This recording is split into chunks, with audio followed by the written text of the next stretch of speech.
Hello and welcome to How to Log In. It's your host back again with yet another interesting tutorial video. In this video, I'm going to teach you how you can log in to your lower mortgage account. Go ahead and open the Chrome or Edge browser and go to google.com. In the Google search bar, search for lower mortgage login. Click on the first link which appears on your screen. It will take you to the official page of lower.com. Click on Login on the top right hand corner and go to My Account.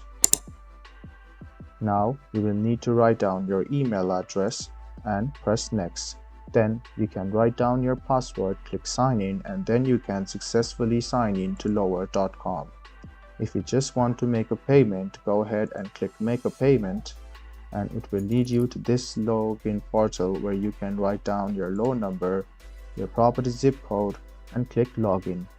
This way, you can make a one-time payment as well.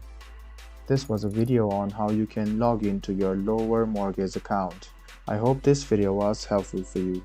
If you still have any kind of confusion, please do mention us on the comment section down below. Like the video, subscribe to the channel, and do hit the bell button for more. Hope to see you in the next video as well.